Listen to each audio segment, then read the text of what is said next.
வாழைக்காவ நம்ம பொரியல் பண்ணியிருக்கோம், இல்லை ரோஸ்ட் பண்ணியிருக்கலாம், இல்லைனா நம்ம கூட்டு அவியல் இந்த மாதிரி கூட பண்ணியிருக்கலாம்.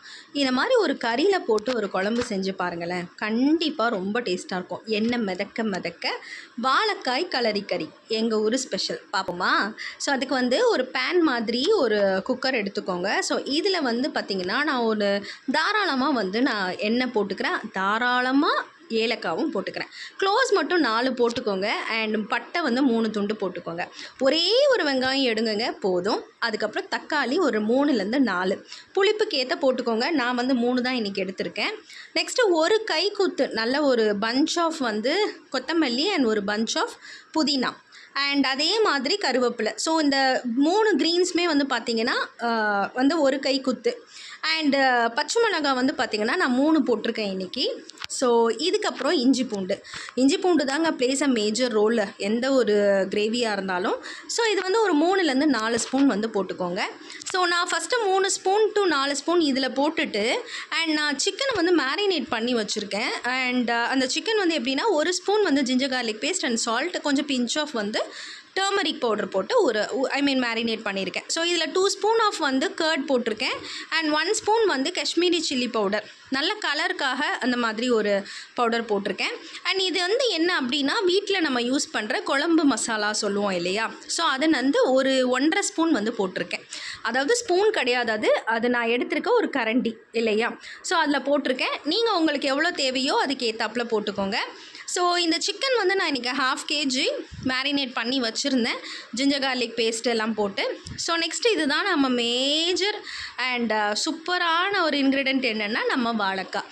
நிஜமாக சொல்கிறேன், இந்த வாழைக்காவை இதில் போட்டு பாருங்கள். அதுக்கப்புறம் உங்கள் வீட்டில் எல்லோரும் வாழைக்காய் மட்டும்தான் இந்த மாதிரி தான் கேட்பாங்க. ஸோ நெக்ஸ்ட்டு வந்து தேங்காவை நான் அரைச்சி, அதாவது பால் எடுத்திருக்கேன். ஸோ அந்த அரைச்சி வந்து அப்படியே போட்டிங்க அப்படின்னா அது கொஞ்சம் திக்காக இருக்கும். நீங்கள் இந்த மாதிரி பால் எடுத்து ட்ரை பண்ணி பாருங்கள். குழம்பு தண்ணியாக ரொம்ப ஒரு மாதிரி டேஸ்ட்டாக இருக்கும். ஸோ அவ்வளோதாங்க. இப்போ இந்த கன்சிஸ்டன்சி வந்து பார்த்திங்கன்னா உங்களுக்கு திக்காக வேணும்னா அப்படியே பால் ஊற்றி விட்டுருங்க, இல்லைனா இன்னும் கூட 1 டம்ளர் தண்ணி ஊற்றிக்கோங்க. ஒரு கைக்குத்து கருவேப்பிலை, தேவையான அளவுக்கு உப்பு. இப்போ இதுக்கு மேலே வந்து கொஞ்சமாக தேங்காய் எண்ணெய், அவ்வளோதாங்க. இதை போட்டு நீங்கள் ஒரு 2-3 விசில் விட்டீங்க அப்படின்னா அற்புதமான கலரி கறின்னு சொல்லுவோம். ரொம்ப டேஸ்ட்டாக இருக்குங்க. சிக்கனில் செஞ்சுருக்கேன்னா மட்டனில் ட்ரை பண்ணுங்கள், இன்னும் சூப்பராக இருக்கும்.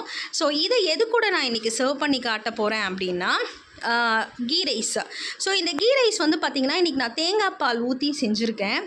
வேறு லெவல் காம்பினேஷனுங்க. திருநெல்வேலி காயல்பட்டினமில் இது ரொம்ப ஃபேமஸான ஒரு டிஷ்ஷு, கோப்பக்கறின்னு சொல்லுவாங்க. அது கூட வந்து பார்த்திங்கன்னா இந்த கீ ரைஸ், நெய்ச்சோறு இதுக்கு வச்சு சாப்பிட்டிங்கன்னா ஆஹா அமிர்தம்ங்க.